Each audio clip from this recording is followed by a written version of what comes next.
Hello guys, welcome back to U K dreams.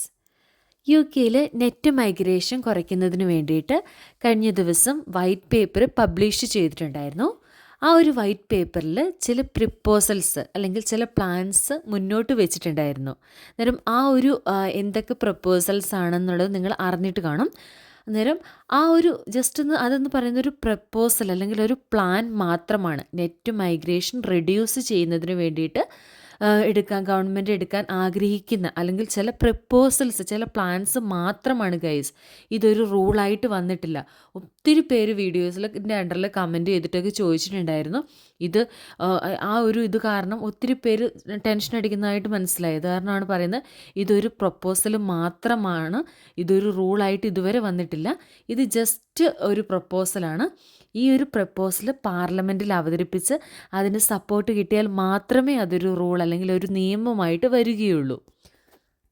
Our net migration കുറയ്ക്കുന്നതിന് വേണ്ടി white പേപ്പറിൽ publish ചെയ്തിട്ടുള്ള ചില പ്രപ്പോസൽസ് എന്ന് പറയുന്നത് കെയർ വിസ പൂർണ്ണമായും സ്റ്റോപ്പ് ചെയ്യുക, അതുപോലെ സ്റ്റുഡൻറ്റ് വിസയിൽ വരുന്നവർക്ക് കിട്ടുന്ന PSW കാലാവധി 18 മാസമായിട്ട് കുറച്ചു. അതുപോലെ തന്നെ നമുക്കറിയാം UK പോയിൻറ്റ് ബേസ് സിസ്റ്റമായിട്ട് കൊണ്ടുവരുവാനും PR കിട്ടുന്നതിന് വേണ്ടി 5 ഇയർ എന്നുള്ളത് 10 ഇയേഴ്സിലേക്ക് ആക്കാനായിട്ട് മാറ്റുന്നു. അതേപോലെ UK ഇനി വരണമെങ്കിൽ minimum graduation and above qualification ഉണ്ടെങ്കിൽ മാത്രമേ വർക്ക് വിസ കിട്ടുകയുള്ളൂ. അതുപോലെ തന്നെ UK വിസയിൽ വരുന്നവർ UK നിയമത്തിനെതിരായി എന്തെങ്കിലും പ്രവർത്തിച്ചിട്ടുണ്ടെങ്കിൽ വിസ ക്യാൻസൽ ചെയ്തവരെ നാട്ടിലേക്ക് തിരിച്ചയക്കുന്നു. അതേപോലെ UK കെയർ വർക്കേഴ്സിൻ്റെ വിസ 2028 വരെയാണ് സ്റ്റോപ്പ് ആക്കിയിരിക്കുന്നത്.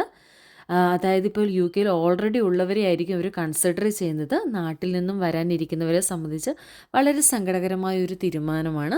അന്നേരം ഇങ്ങനെ കുറച്ച് പ്രപ്പോസൽസ്, അതേപോലെ തന്നെ ഡിപ്പെൻഡൻസിൻ്റെ കാര്യത്തിലായാലും ഡിപ്പെൻഡൻസ് ആയിട്ട് ഇനി വരുന്നവരെ സംബന്ധിച്ച് അവർക്കും language requirements, English language proficiency test അതായത് പാസ്സായിട്ടുണ്ടായിരിക്കണം, ലാംഗ്വേജ് റിക്വയർമെൻറ്റ്സ് മീറ്റ് ചെയ്തിട്ടുണ്ടായിരിക്കണം. സോ ഇങ്ങനെ കുറേ പ്രപ്പോസൽസ് അല്ലെങ്കിൽ പ്ലാൻസ് മാത്രമാണ് അവർ മുന്നോട്ട് വെച്ചിട്ടുള്ളത്.